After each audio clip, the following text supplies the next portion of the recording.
Dernière partie, dernier virage de l'autre journal. On est avec Ferdinand Haïté, Joël et Gars. On va parler cette fois-ci politique. Mais bien avant, on va faire cette petite rectification. Le jeune, le petit qui a été tué par balle à Goé, c'était en 2018 et non en 2017.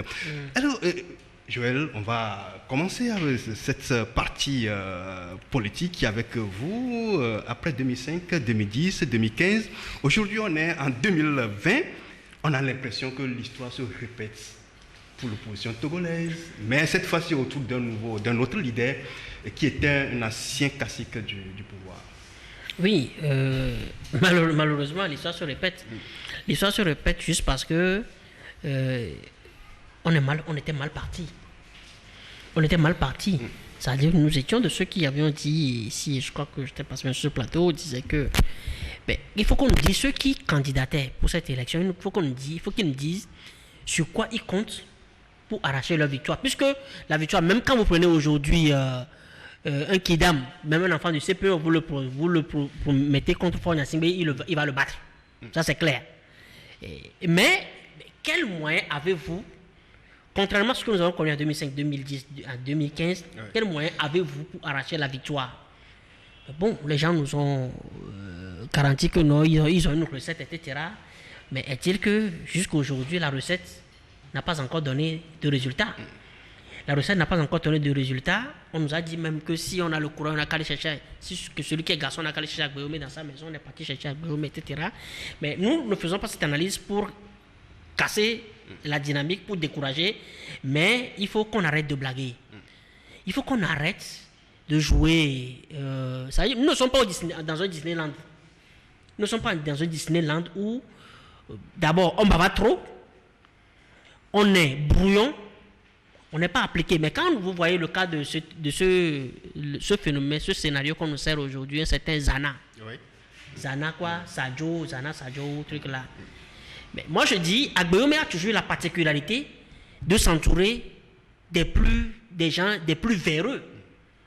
Parce que la dynamique Podjo, moi j'ai toujours critiqué, mais quand on nous a présenté la liste de la dynamique Podjo, c'est des gens que j'ai toujours connus, soit directement ou indirectement, mais qui moralement, ça laisse à désirer. Ça veut dire qu'il ne faut pas qu'on disperse les énergies. Mais quand vous demandez aux gens de cotiser, par exemple, de faire ces collectes-là pour soutenir la presse, ils vous répondent au fond de la gorge. Quand on leur demande, par exemple, cette collecte-là que vous faites, mais on a l'impression qu'il y a même une escroquerie qui s'organise au nom de la lutte pour l'alternance, où on collecte et puis on ne rencontre à personne, et puis des gens sont là, ils se sucrent. Et il y en a parmi eux qui sont en relation avec le pouvoir de Lomé et qui narguent les autres, qui jouent aux faux opposants. Mais il faut qu'on arrête là.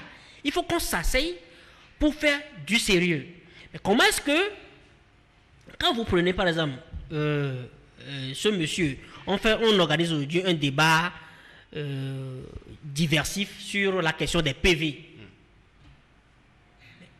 Vous allez voir que ce débat est toujours revenu. En 2005, en 2010, en 2015, ce débat est toujours revenu. On fait ça veut dire que ça, c'est du diversif. Mais vous voyez par exemple, l'article 100 ou 101 du code électoral dit que les résultats sont proclamés bureau de vote par bureau de vote. N'est-ce pas? Est-ce que c'est différent de ce que l'ambassadeur a demandé? Non. Mais donc, l'opposition devait savoir que nous sommes dans un combat de pot de fer contre pot de terre. Vous avez la force pour faire balancer. Un peu comme ils ont fait la bêtise en 2017, en allant à ce dialogue où vous laissez la vraie force que vous avez, c'est-à-dire que l'arme fatale que vous avez, qui est la rue, vous avez laissé pour aller négocier. Vous dites, bon, on va plus faire la rue. Et depuis, ils ne sont plus revenus dans la rue. Et on a utilisé ce que Bodjona, qui avait également un double masque, avait préparé pour encadrer ces manifestations-là, parce que ça, on va en parler après. On a utilisé cette loi que Bodjona a créée pour les museler, pour les faire partie de la rue. Donc il faut que l'opposition, à un moment donné, s'asseye pour...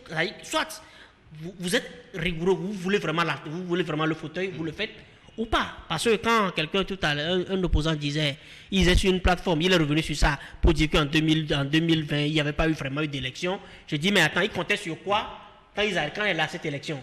Il faut que les gens arrêtent de dealer avec le pouvoir unir la nuit et venir jouer aux faux opposants le matin. Ferdinand, concrètement, qu'est-ce qui n'a pas marché le 22 février 2020?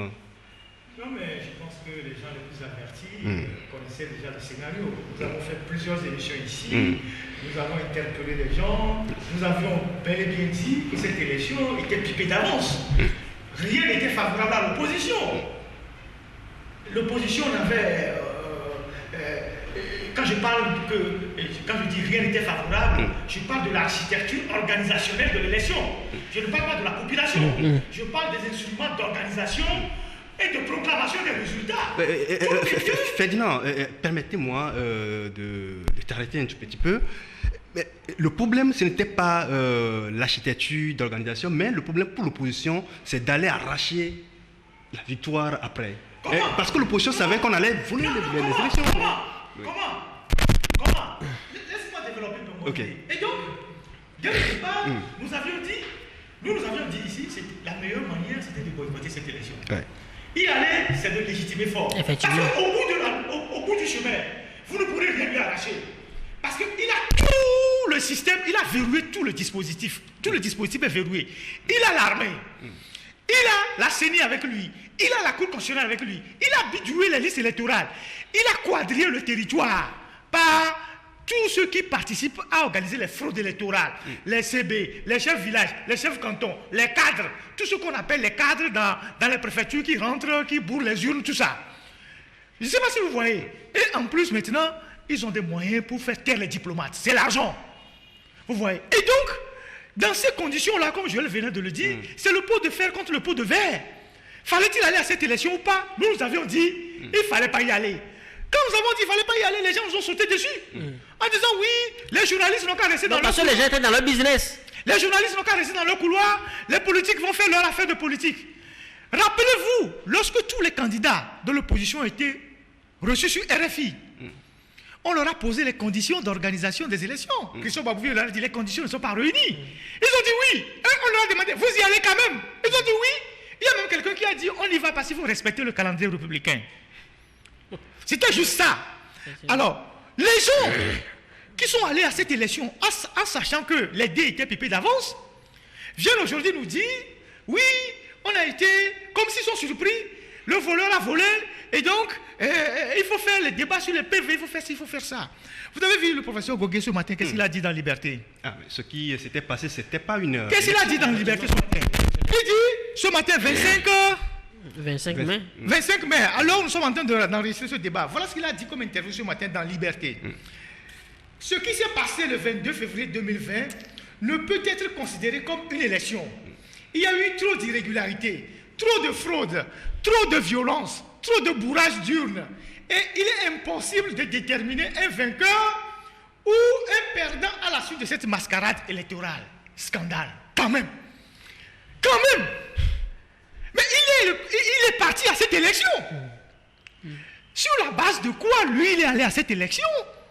Pour venir nous dire aujourd'hui que ce qui s'est passé le 22 février n'était pas une élection. Vous voyez? Donc nous, c'est ce que nous avons l'habitude d'analyser ici. Et quand nous le disons, il y a des gens qui pensent que oui, parce que nous sommes contre X, nous sommes contre Y. Il y a des gens dans l'opposition. Ils auraient dû boycotter cette élection, qu'ils auraient gardé leur popularité aujourd'hui. Ils auraient pu se prévaloir aujourd'hui de leur popularité en disant, nous restons toujours le Parti populaire. Comme ils n'ont pas voulu comprendre, ils sont allés parce qu'ils avaient pour objectif de garder une place de premier opposant. Le régime leur a flanqué 4%. Et aujourd'hui, s'en prennent aux gens. C'est ça. C'est ça. Donc, ils n'ont pas vu venir le coup. Mais nous, les journalistes, nous avons vu venir le coup. Ils n'ont pas vu venir le coup. Parce que le pouvoir sait que, en fragilisant, s'ils vont aux élections, ils vont le... D'ailleurs, déjà, dès le départ, quand ils ont commencé ils ont validé les listes, les noms, et qu'on s'est retrouvé que tous les accompagnateurs du régime ont été éjectés. Il ne restait que les soi-disant opposants. On leur a dit de boycotter pour laisser Faure Gnassingbé seul candidat. La situation de Faure Gnassingbé devait être compliquée aujourd'hui s'il était allé seul.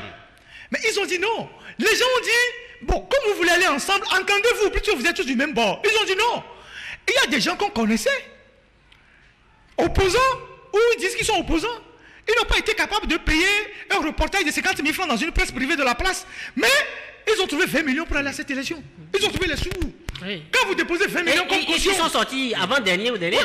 Quand vous déposez caution 20 millions pour aller à l'élection, c'est quand vous avez 40 millions parce que vous devez faire campagne. Ouais. Vous avez compris. Et donc, nous sommes aujourd'hui...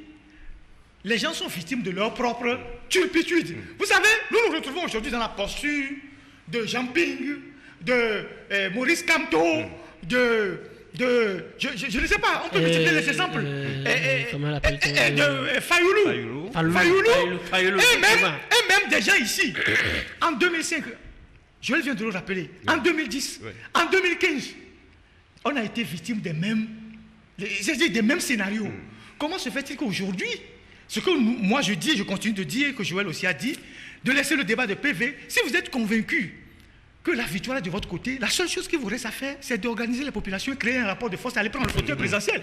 Plutôt que de vous perdre dans les histoires de débat de PV, qui a PV, qui n'a pas PV, tout ça. Mais aujourd'hui, depuis la fin de l'élection, on ne sent pas que les gens sont organisés. Il n'y a pas de mot d'ordre. Mais peut-être que la crise sanitaire a plombé tout. Non, enfin, laisse ça. Il y a eu une crise sanitaire, mais à Agnam Togo, la dernière fois, les gens sont mobilisés pour protester. Avec des gourdins. Non, laisse ça. Laisse cette sorte de crise sanitaire. Justement, que Faure Gnassingbé a prêté serment pour un 4e mandat. Qu'est-ce qui reste maintenant? Oui, mais Faure Gnassingbé a prêté serment devant qui? Devant son parrain.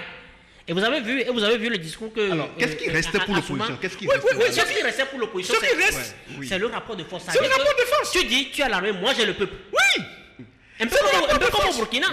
Tu dis, tu as l'armée, moi j'ai le peuple. Surtout que le pouvoir même donne assez d'éléments à l'opposition qu'elle peut saisir au bon, si seulement elle était déjà organisée. Si seulement elle était déjà organisée. C'est vrai que l'opposition a toujours eu le toupet là de se confier aux faux. Parce qu'eux-mêmes, ils sont beaucoup faux. Mais moi, quand vous prenez comment on l'appelle, le recrutement qui a été fait même dans cette dynamique-là, vous voyez, ce monsieur Zana, par exemple, c'est un transhumant. C'est un transhumant politique, il était honnête, il était à gauche, à droite. Et puis vous le prenez, qui comme ça, vous le prenez, puis bon, vous dites, vous lui confiez quelque chose. Un peu comme Gaston Vidada, que nous avons connu dans les années 2010 comme ça, qui était un des proches. Mais vous avez vu comment ce monsieur s'est retourné après. Quand nous prenons Aimé Gogué, il avait fait la même déclaration sur une plateforme, et moi je l'avais attaqué, il m'a pris en mal. Parce que moi je ne comprends pas que, avec toute l'expérience, ce monsieur que moi j'ai toujours respecté depuis 2002 que je suis rentré dans cette corporation, que moi je vénérais. Comment ce monsieur peut me dire aujourd'hui que cette élection à laquelle nous avons été a été tout sauf une élection pendant qu'on t'avait averti? Bon, et puis tu comptais sur quoi? Il vous dit non, qu'ils croyaient que non, eux ils ont fait la lutte en haut, que les jeunes allaient prendre en bas. Est-ce que vous avez parlé de ces jeunes-là? Est-ce que vous avez parlé de ces jeunes? Bon, vous comptez sur quels jeunes? Tu as parlé des jeunes de Lomé ou bien les jeunes de la savane? Supposons que tu as parlé des jeunes de la savane qui défendent l'électorat de Hadi, là. Quelqu'un doit présenter, va parler les jeunes, comment on l'appelle, l'homme de PSR va parler les jeunes dans son fief là-bas, autour de Tchamba et Wolu, autour de Tchamba, enfin dans la voiture de Tchamba, ils vont défendre. Et en quoi est-ce que ça peut créer une dynamique nationale quand vous ne vous entendez pas pour vous unir? On se souvient que Aimé Gogué a sorti au lendemain du 22 février un communiqué, a sorti un communiqué pour reconnaître que celui qui vient en tête, c'est le MPDD. Si aujourd'hui le même monsieur revient dire que non, il n'y avait pas eu d'élection, qu'on ne peut pas aujourd'hui identifier qui est le gagnant, le perdant, finalement, en fait, à quel jeu il joue? C'est au soir de notre vie que nous nous rachetons, nous faisons amende honorable. Mais si aujourd'hui encore, je le sais qu'il a forcé à faire cet exercice-là, mais il se souvient qu'il avait fait cet exercice déjà sur une plateforme WhatsApp. Et on avait de me poser la question, il s'était senti mal à l'aise. Normalement, quand à ton âge, les jeunes te font des reproches, tu dois te dire non, attends, je suis en train de m'égarer, et tu te repositionnes, tu te corriges. Mais ça ne l'a rien fait. Est-ce que ce n'est pas un clin d'œil pour le nouveau gouvernement? Non, parce que que ce soit un clin d'œil pour le nouveau gouvernement, ça rejoint ce que nous avions dénoncé tantôt. Parce que les gens étaient là pour accompagner. Parce que le risque que nous courons, pour disperser la voix de l'opposition. Le risque que nous courons, si des gens ne s'organisent pas pour créer le rapport de force qui puisse mettre en difficulté celui qui a usurpé le suffrage universel, c'est que ce débat va continuer jusqu'à 4 ans. Oui, effectivement. Et à la 5e année, un autre on va inventer un autre leader pour 2025. Je ne sais pas si vous voyez.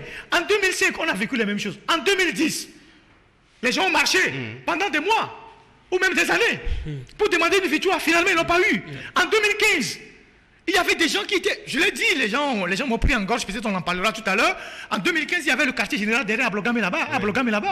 Les gens étaient là-bas, remplis, les gens attendaient d'aller dans les rues. Les opposants ont dit aux gens, attendez, quand nous sommes en train de compiler les PV, et puis les présidents Ouattara et Mahama sont venus, on va voir. Après, ils ont dit aux gens de rentrer à la maison. Les gens sont rentrés, ils disent, attends, la francophonie. 6 mois après la francophonie, même a envoyé une lettre de félicitations à Fort. Ils ont repris les rues. C'était tout tard. Vous voyez, et donc, nous sommes guettés par ce syndrome-là d'une victoire, ou d'une victoire que personne n'arrive à matérialiser jusqu'à ce qu'on en reboutisse encore à la prochaine élection. C'est ce qui va arriver. Donc c'est pour ça que nous disons, il faut sortir de ce débat de preuves et de PV pour parler aux populations et créer le rapport de force. La lutte politique, c'est une question de rapport de force. Seulement, notre classe politique est en train notre classe politique de 30 ans, elle s'est laissée berner par beaucoup de choses. Il y a beaucoup de gens qui ont été naïfs dans cette classe politique. Moi, quand je le dis, c'est pour évoquer un sujet sensible. Vous savez, lorsque les gens intègrent la question religieuse dans la politique, moi je suis très embêté. Mais je n'aime pas trop rentrer dedans parce que c'est le domaine de l'irrationnel. Je vais vous raconter 2 histoires et vous allez comprendre de quoi je parle. En 2003, je vais parler des histoires de prophétie. Parce que quand moi je suis à la maison, j'écoute des gens sur les radios, sur les télévisions qui parlent de prophétie. Je dis, mais ils sortent ces histoires d'où? Prophétie de ceci, prophétie de 46, prophétie de quoi. En 2003, il y a les réseaux Sassou Nguesso qui ont balancé à Yadema une soi-disant prophétesse, une dame, que Yadema a utilisée pour piéger l'opposition à l'époque. En 2013, en 2003, Agboum était déjà parti, Péré était déjà parti, Péré a fait acte de candidature, et quand les élections s'approchaient, il y avait une pléthore de candidatures qui s'annonçaient, Edem Kodjo Pé à son âme, Ninevi, je crois Bob Akitani, tout ça là. Et les églises évangéliques et tout ça, telles qu'ils sont toujours engagées aujourd'hui, ont pris la responsabilité sur eux de rassembler les opposants à Hambourg. Après une réunion à Bremen, vous savez que l'église évangélique là-bas, c'est Bremen. Et les opposants se sont retrouvés là-bas. Ils ont essayé de leur parler. Et la tendance des églises à l'époque, c'était de les amener à s'aligner derrière Daoukou Péré en disant, bon, c'est quelqu'un qui vient de quitter le système, il connaît le système, il est du Nord, tout ça. Il peut servir de transition. Et puis, bon, c'est quelqu'un qui s'affichait aussi avec son humilité, tout ça. Alors, à Hambourg, la discussion a été houleuse. Personne ne voulait céder pour l'autre. Et les églises avaient déjà réussi à mobiliser beaucoup d'argent pour cette opposition à l'époque. Alors, ils n'ont pas pu choisir un candidat. Ils sont arrivés à Lomé. Nous, on était jeunes à l'époque. On allait aux réunions au siège de la CPP où se tenaient les négociations à Lomé, à Nikonakwe là-bas. Et quand on était presque dans l'impasse, alors, Daoukou Péré, il est toujours vivant, peut-être qu'aujourd'hui il n'est plus tellement conscient. Il allait voir les religieux. Et il a commencé par leur faire des aveux en disant oui, que lui, il ne voulait pas céder parce que quand ils ont eu la prophétie, c'est lui que le prophète a choisi. Et les gens ont dit, mais il y a eu une prophétie, ils ont dit oui, qu'il y a une dame qui est venue ici, du Congo-Brazzaville, qui est venue et a fait le tour de presque tous les opposants. Et leur a vendu la prophétie. C'est-à-dire que la dame allait voir Joël pour dire que selon la prophétie, c'est Joël qui va remplacer Yadema. Joël a cru. Et Joël est passé aux actes initiatiques. Se laver avec de l'eau, les plantes, tout ça. Et après, la dame est venue chez Claver. Après, la dame est allée chez Isidore. Même les leaders qu'on connaissait les plus cartésiens ont cédé à ça. Pour vous montrer comment est-ce que l'ambition rend les gens irrationnels. Je ne sais pas si vous comprenez. Et cette dame a réussi à les mélanger. Lorsque lui l'a avoué, les autres aussi ont dit oui, que c'est eux, tout ça. Et les religieux se rendent compte qu'il y a une prophétesse qui est arrivée.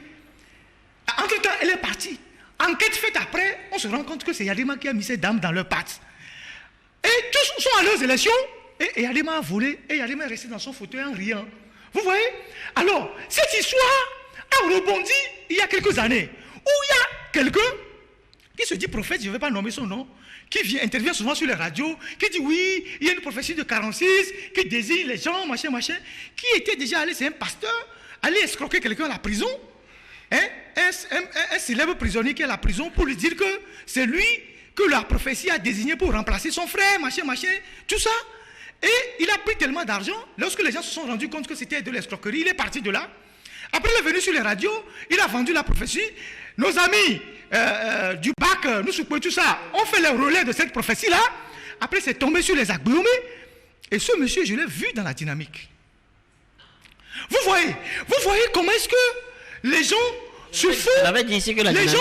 Les gens se font avoir par des histoires comme ça. Même la C14, c'était les histoires de marabout qui a détruit la C14. Est-ce que vous pensez qu'en termes de marabout, là, vous êtes plus puissant que les gens du régime? Parce que le marabout, là, c'est l'argent. Eux, ils ont des milliards. Et tous les marabouts de nos sous-régions, ils les contrôlent. Donc, il faut que la classe politique de l'opposition fasse la politique avec beaucoup de rationnel. Je ne dis pas que la lutte politique au Togo n'a pas un côté mystique ou occulte. Hein. Je ne dis pas ça. Mais il ne faut pas que les hommes politiques se laissent embarquer. Pas n'importe qui vient, qui commence par faire des démonstrations de prophéties. J'ai vu ci, j'ai vu ça. Moi, je fonctionne, je suis cartésien. Et dans la politique, là, il faut créer le rapport de force. Il faut mobiliser les populations pour mettre la diversité en difficulté. Donc, c'est pour revenir sur tout ce qui entoure. Tout ce qui entoure cette lutte-là, où les gens viennent, ils nous sortent les histoires de prophétie, de Saint-Esprit, de quoi. Moi, je regarde tout ça de loin, j'en ris. J'en ris. Okay, voilà. Oui, merci. Joël, est-ce qu'on serait surpris de voir, par exemple, quelques opposants dans le prochain gouvernement de Fonia Simbé? C'est leur problème. Oui, mais c'est leur problème. C'est leur problème. Un peu comme les spéculations déjà commencées, etc. Il y en a. C'est-à-dire que même le silence que vous observez depuis même avant le 22 février, il y en a à qui on a promis la primature. Ah ouais. Et on les attend. Ouais. Depuis avant le 22 février, il y a ce parti-là qui a un peu le vent un peu actuellement ou qui en a promis la primature, on les attend. C'est quel parti justement? Mais pourquoi tu veux que je le dise? C'est mon secret. Les internautes Non, mais non, c'est-à-dire, on attend, on sait que les gens notamment reçoivent des visites, on les appelle notamment, il faut comme si ils vont au restaurant, etc. Mais on sait que les gens veulent trahir encore la petite confiance que les Togolais ont commencé par, parce que le peuple est en train de chercher à la recherche de leaders crédibles. C'est ça. Vous avez vu, malgré les stéréotypes qu'on nous a présentés, celui-ci est du Nord, celui-ci est du Sud, quand Tiki Achada est venu avec un langage rassembleur, etc., inclusif, les gens l'ont suivi. D'Adido Gome, les gens sortaient, les gens défendaient les couleurs du PNP. Donc, ça veut dire que les Togolais cherchent un leader, mais à chaque fois, c'est la déception. Ça veut dire que les gens sont au bout des ongles. On se souvient quand... avant le 22 février, nous avons appelé ce tout leader-là qui a toujours considéré que Fraternité est contre lui, Fraternité est contre son parti. Mais on lui a dit, tu as tout intérêt à ne pas aller à cette élection et au pire des cas, même t'aligner derrière Agouomé. Parce que dans le scénario d'aujourd'hui, tu tires tes marrons. Tu récupères toute ta popularité. Mais on nous a traité de tous les noms. Comme quoi, Fraternité, Joël Legrand, on ne sait pas pourquoi il est contre notre leader, etc. On a tellement violé l'esprit, on a tellement mis de l'opium dans l'esprit de certains militaires qu'ils ne voient même plus, ils ne reconnaissent, quand tu leur demandes même de quoi côté le soleil se lève, ils te diront même que le soleil se lève à l'ouest. On les a tellement travaillés qu'aujourd'hui, on en est là où, moi je suis sûr que ce leader ne va jamais remonter. Il ne va jamais remonter parce que tu meurs de... Quand tu mets ton totem, tu meurs de ça. Hein. Finalement, on ne sait pas de quelle idée parlez-vous, mais actuellement, il y a... Non, on va... Non, moi, je parle de l'ANC.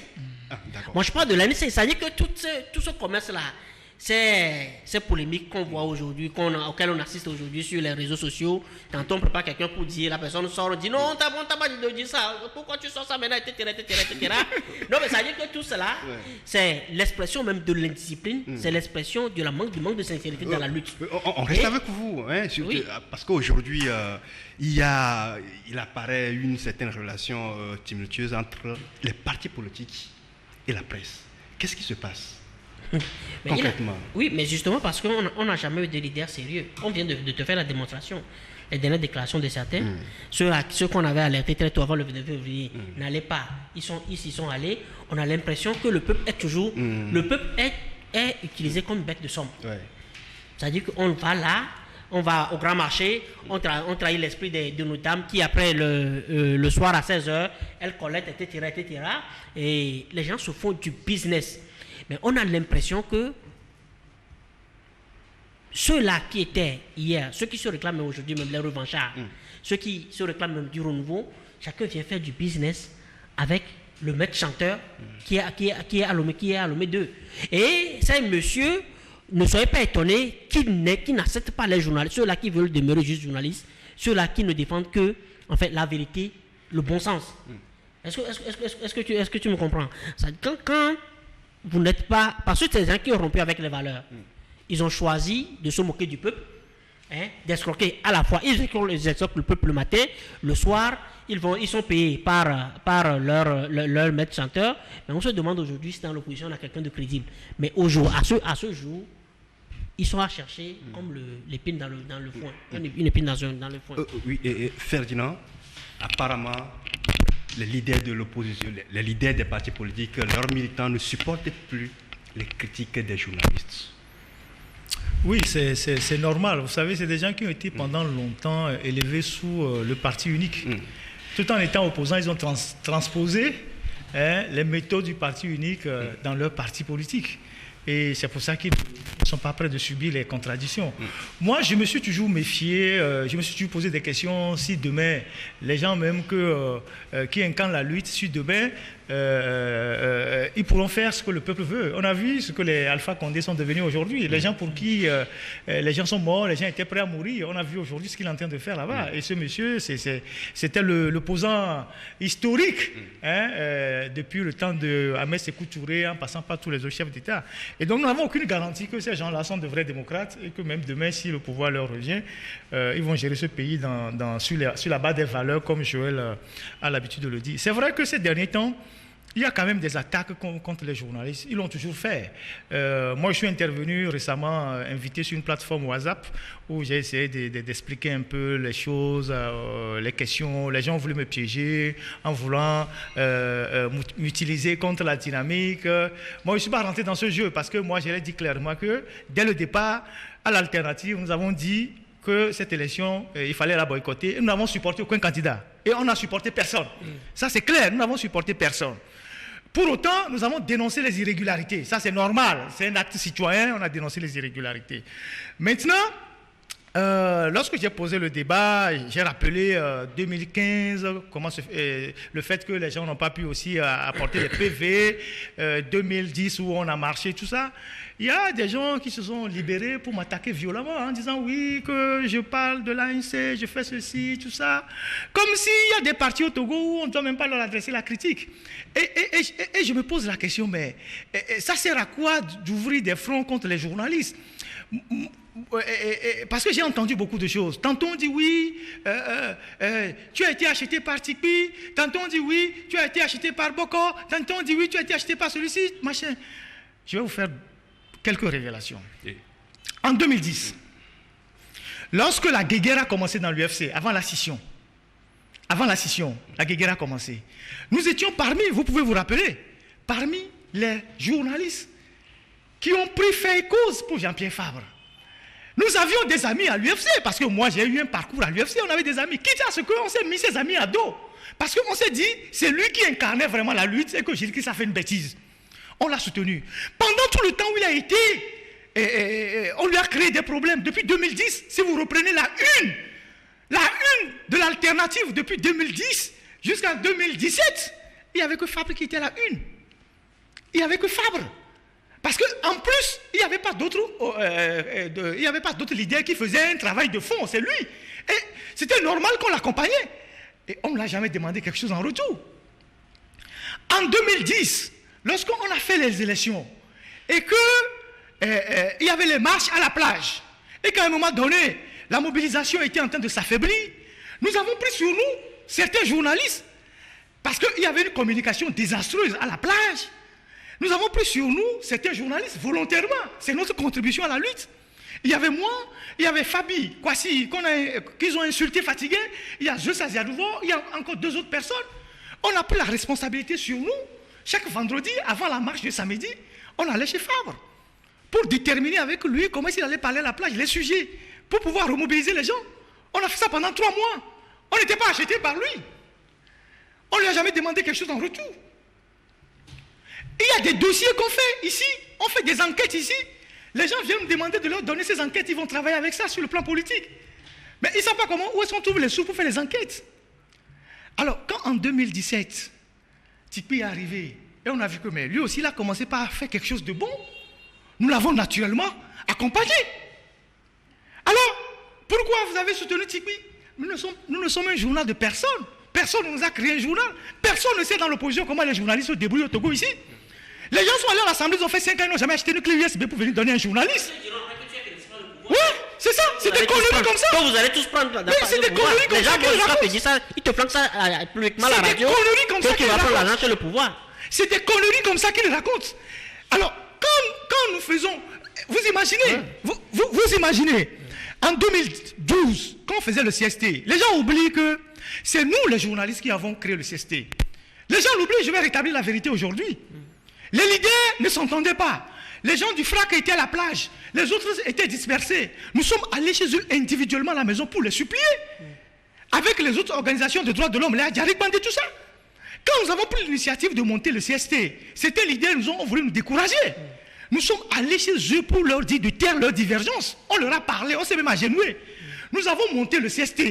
Nous avons assuré le côté communication sur les médias pour mobiliser les Togolais. Le 12 juin 2012, je ne sais pas quoi, quand on a sorti 500 000 personnes dans la rue, tous les leaders étaient contents. Personne n'a trouvé qu'on était des journalistes achetés par X ou Y. Nous sommes du côté du peuple. On n'est pas un journal de parti politique pour dire que nous sommes derrière ce leader, nous n'avons pas le droit de supporter un autre. Si demain, moi Ferdinand, avec le journal Alternative, je sens que quelqu'un arrive sur la scène politique togolaise, il apporte quelque chose de nouveau, et que ce qu'il est en train de faire peut aboutir au changement, bien, je vais le soutenir. Effectivement. Sans rien lui demander en retour. Parce que moi je veux le changement, et je m'en fous de qui va porter le changement dans ce pays. Ça peut être même quelqu'un qui sort du régime. L'essentiel c'est qu'il apporte le changement. Et donc, nous faisons ce travail-là. Personne n'imagine le risque que nous prenons. En 2010, quand on devait rassembler les gens à Paris pour créer le FRAC, j'ai été le ministère auprès de tous les leaders. Discrètement. Est-ce que je l'ai dit une fois quelque part? C'est moi qui leur ai apporté le message.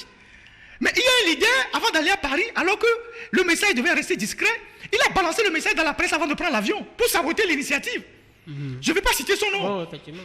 Alors, que des petits zozos qui sont sur Internet, que leur patron envoie pour insulter les journalistes, je ne sais pas si, en déclarant la guerre aux journalistes que nous sommes, ça vous permettra de remonter la pente de la perte de popularité que vous avez. Parce que moi, je suis convaincu d'une chose. Quand il y a des gens à la tête d'un parti politique pendant 30 ans, ils sont toujours les présidents dans ce parti. À la fin, le parti, ça va s'user. Aujourd'hui, quand vous prenez tous les partis politiques de l'opposition, c'est des coquilles vides. Prenez le cas, Agbouba à la tête du cas depuis 30 ans, il refuse de parti. Prenez Adi, avec les Gogués. Il n'y a pas d'autre génération. Les Gélicris, c'est la santé, ils sont toujours là. Yenevi, il a balancé, mais bon, voilà, ils sont toujours là. C'est la même chose pour ceux qui sont là. Vous allez aux élections, 2 fois, 3 fois, vous échouez. Passez le témoin à quelqu'un d'autre. Ceux qui sont en train de vouloir faire croire l'opinion aujourd'hui que c'est les journalistes qui sont responsables de leur déboire, c'est eux-mêmes qui sont responsables de leur propre turpitude. Nous, ce que nous faisons dans l'ombre pour les supporter, sans jamais leur demander quoi que ce soit, on ne peut pas venir dire ça sur la place publique. Comme je le disais tantôt, en 2012, nous avons demandé aux partis politiques de l'opposition, nous, Liberté, Correcteur, je crois, tout ça, nous sommes allés les voir pour dire, nous avons des journaux invendus. L'intérieur n'a pas l'information. Les émissions radio à Lomé se limitent à 50 km de rayon. Mais nos frères qui sont dans les villages ont besoin de lire l'information pour être éveillés. Alors, venez chercher les journaux, les invendus que nous avons dans les magasins. Ils ne sont jamais venus.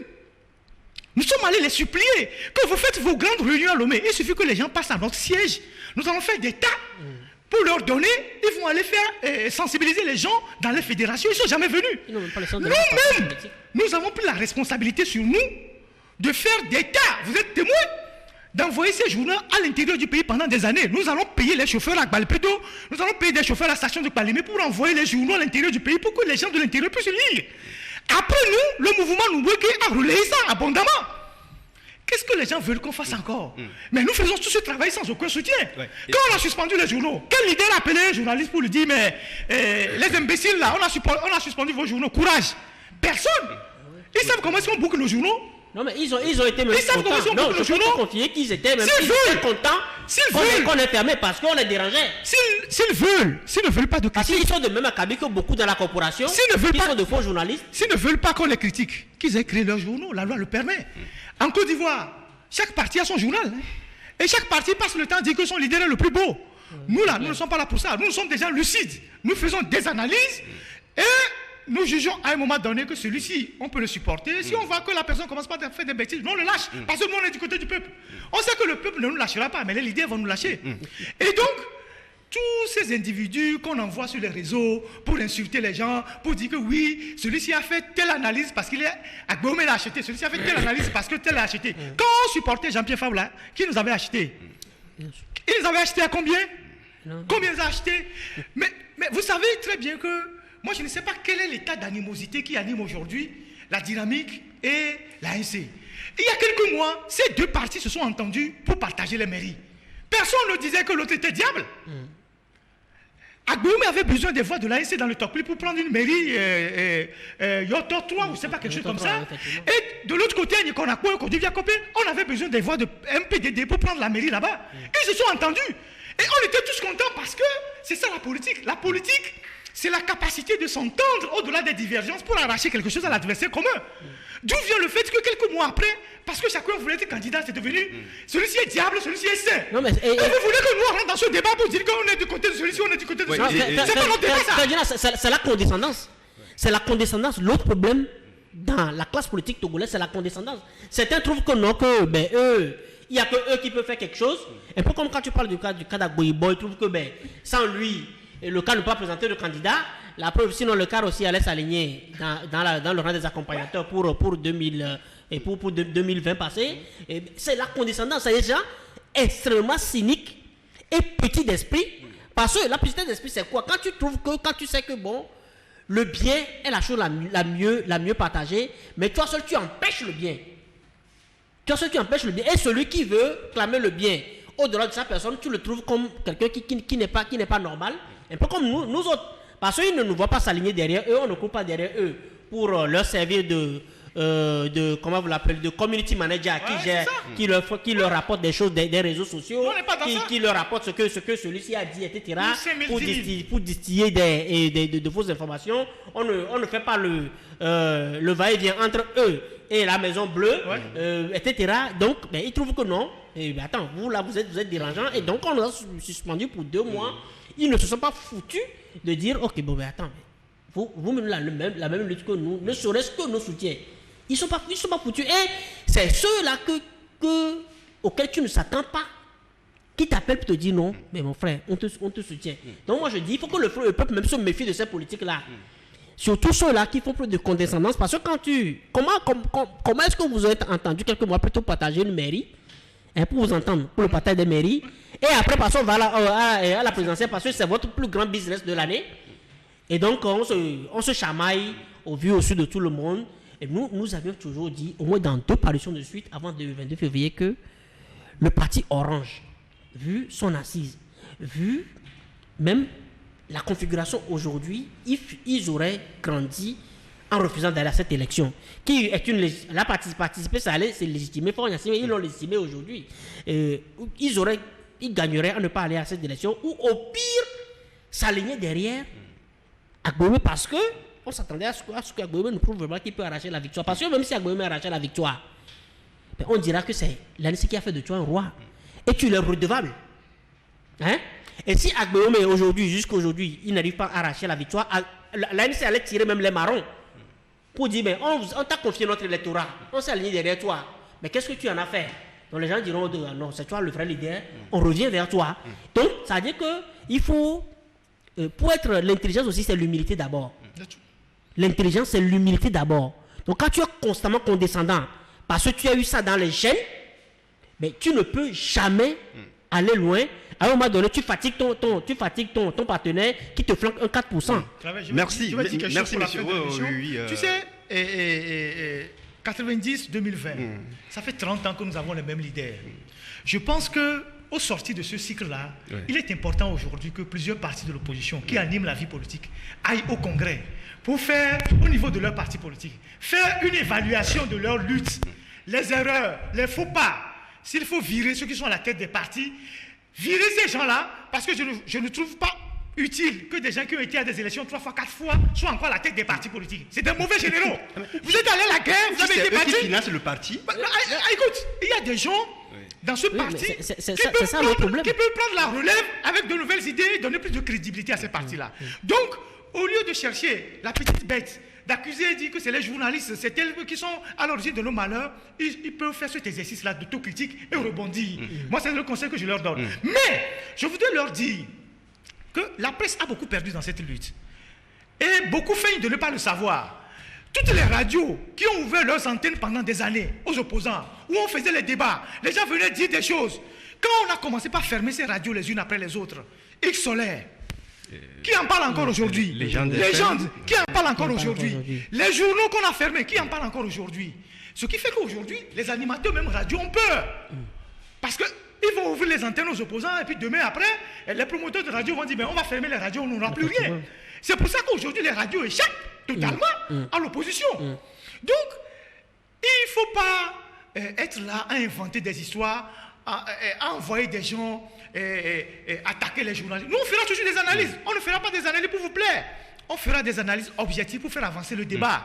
Parce que ce débat-là, nous avons besoin de le mener. Nous ne sommes pas des gens, comment on dit ça, nous n'avons pas la science infuse. Nous sommes des humains comme tout le monde. On peut faire des erreurs.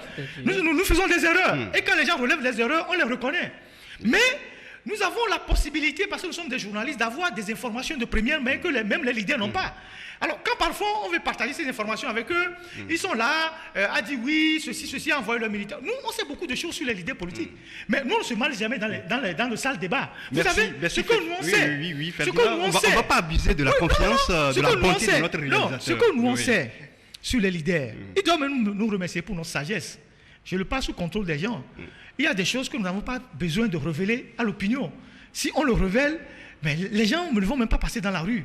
Parce que nous estimons qu'en le disant, ça ne sert à rien la lutte.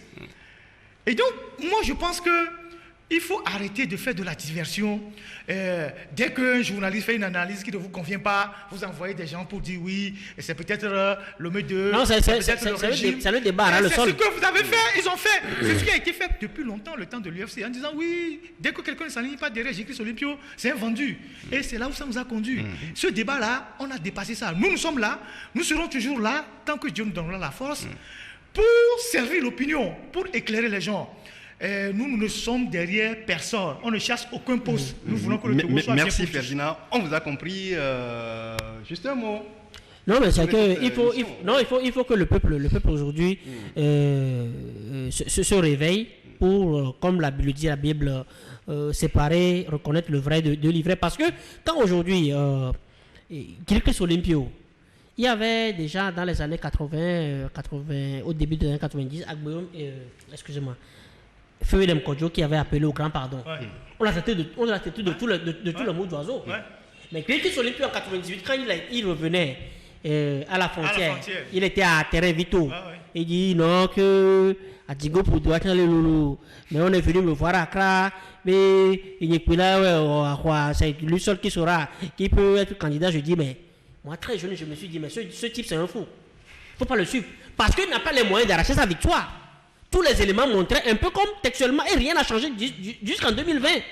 Vous n'avez pas les moyens d'arracher votre victoire. Pourtant, vous allez à cette élection. Pourquoi vous allez éternellement? Pendant qu'il y en a qui sont toujours allés, ils ne sont revenus qu'avec au plus 5% des voix. Mais ils y vont chaque fois.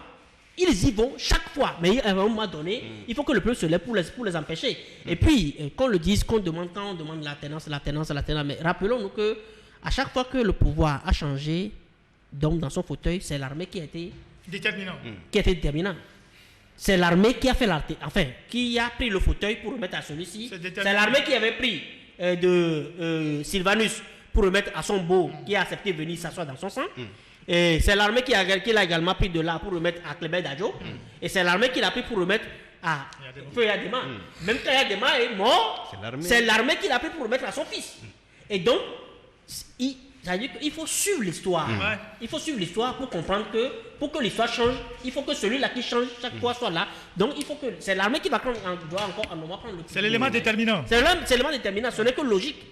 Merci, messieurs. C'est la fin, on vous a compris, c'est la fin de cette émission. On se donne rendez-vous pour la prochaine fois, c'est-à-dire la semaine prochaine pour un autre numéro. D'ici là, portez-vous bien.